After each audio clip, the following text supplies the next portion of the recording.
Ngayong nag-anunsyo na si Vice President Sara Duterte ng kanyang presidential candidacy, binanggit ng ilang mambabatas na sa tingin nila pinakamalakas na pantapat sa bise, si Naga City Mayor Leni Robredo.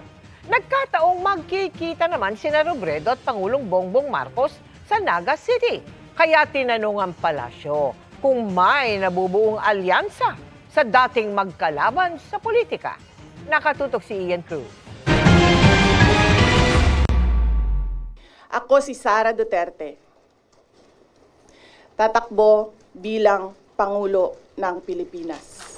Sa maagang deklarasyon ni Vice President Sara Duterte para tumakbong presidente, nabuo ang iba't ibang senaryo na posibleng mga kandidato at tambalan sa eleksyon 2028 at lumutang na ngayon ang pangalan ni dating Vice President Leni Robredo. Ako, as far as I'm concerned, the strongest candidate na may chance to beat the Vice President Sara is Vice President Leni. Ano to, sir?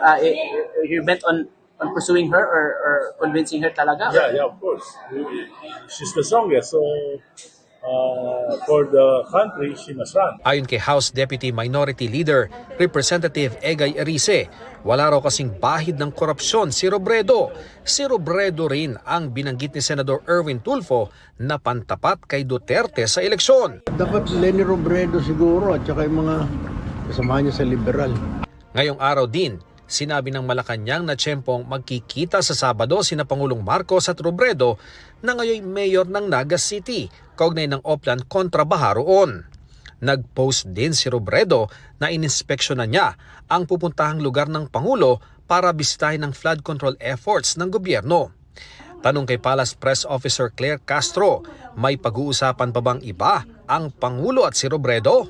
Yan ang abangan nyo.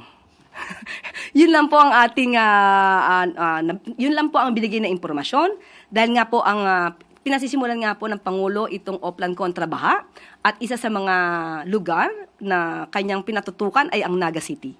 So, yun lamang po. Kung ano pang pag-uusapan nila, abangan na lang po natin. Napuna rin na nakasuot si Castro kanina ng pink ang kulay ng kampanya ni Robredo noon.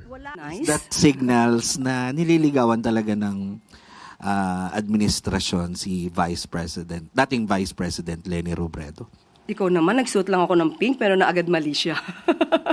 Wala po. Matatandaang noong Oktubre 2024, nagkaharap na rin sina Marcos at Robredo sa inaugurasyon ng Sorsogon Sports Arena. Tinawag pa ito ni Pangulong Marcos na political reconciliation matapos maging magkatunggali noong eleksyon 2022. Sa mga nag-iisip kung may nabubuo bang alyansa, sabi ni Castro, Wala po kasi talaga na pag-uusapan tungkol sa pangangampanya o kung sino man ang magiging kandidato sa 2028. Hindi pa po kasi panahon ngayon, napakaaga po pa kasi. Sinisika pa ng GMA Integrated News na makuha ang reaksyon ni Robredo sa mga usaping ito. Para sa GMA Integrated News, Ian Cruz, nakatutok 24 oras. Tinanong din ng palasyo sa reaksyon ni Pangulong Bongbong Marcos sa lumulutang na posibleng tambalan ni na Vice President Sara Duterte at kapatid niyang Senadora Amy Marcos sa eleksyon 2028.